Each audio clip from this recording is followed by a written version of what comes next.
theater, as an actor, like, most of the things that I go out for, film-wise, like, I audition for a lot of 16-year-old thugs, which is, like, fine, like, happy to, like, be able to have something to audition for in general, but when that is the only role that I am afforded, and, like, I also don't really even fit into that world, I've, like, never fit into that, like, even when I tried, it's super nice to see that people are creating work that I can be in, or, like, I feel like I can do. Same with, like, Issa Rae, like, watching Insecure and, like, watching Awkward Black Girl, and, like, seeing how she really, like, no money, dirt. like, no budget, like, no set sometimes. Just dirt. Just dirt. And she was able to create such a powerful thing. And it's also, like, all the episodes are really short, and, like, some of the acting is really bad, but, like, the writing is good, and it's so intriguing and so pure, and, like, you can't help but want. Yeah, you can't help but It want is to know really what honest. happens next. Yeah. And, like, it's so refreshing to see that, because especially with, like, being an actor and going to acting school and, like, being surrounded by so many white actors that get praised for literally playing, like, actors, there are great actors, and obviously, like, acting is really hard. I'm not trying to downplay the art form, but essentially you are just playing yourself in a situation. And so it's really hard, like, seeing all these specifically white cis men being, like, praised for literally just being themselves. And it's like, yeah, of course they're going to be great at playing any of these roles, because all of these roles were written specifically for them. There are slim to no roles written for Black queer people.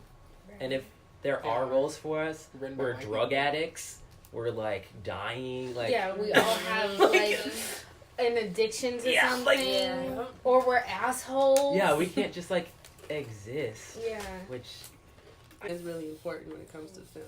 Yeah. And, like, I remember there is this cinematographer, this Black female cinematographer, and she like, was doing some amazing work in lighting Black skin. I remember her saying, like, everyone kept telling me it was so hard to light Black skin, and it was so hard to shoot dark skin, and, like, and she was like, that's nonsense.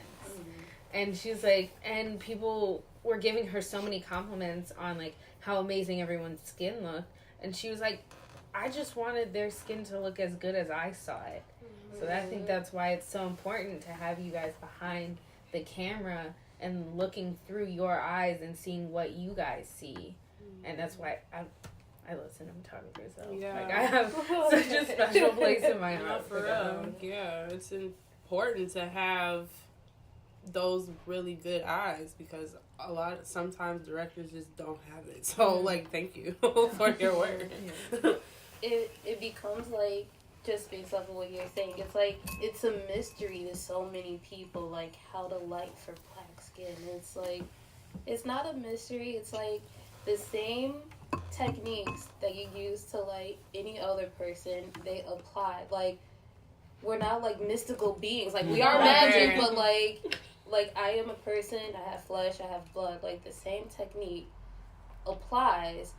It's a mystery to you because you haven't had the opportunity to do it. Or it's by choice, by design. It's like, they're not casting people of color, so why would, like, on every job you've ever worked with, you've only had to light for white people, why would you know anything about lighting for Black people? But when you think about it, it's the same thing.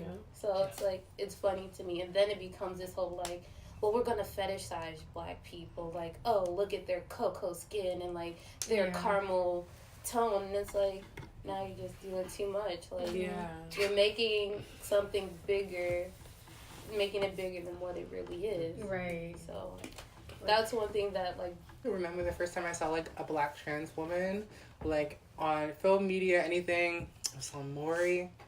Of course.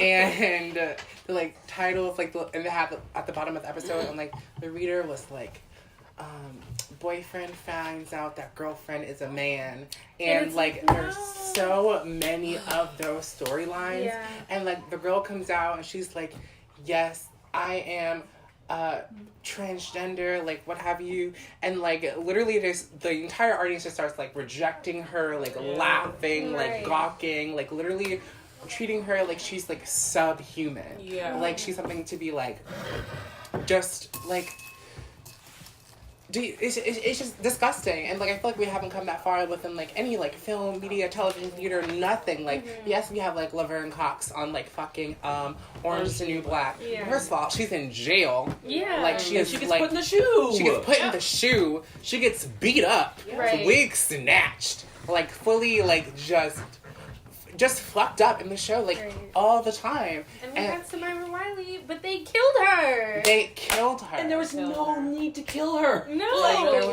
wasn't. no- Why did she I die? literally stopped watching the show. I after stopped Pooh watching said that. I did too. Like, Pooh say said no point. goodbye. I don't care. But like I say that to say that like the way that black trans people in general and black trans women are presented like within the media, they either die, they're tricking men, Yeah. or it's entirely focused upon their transition and like how they became like a real woman.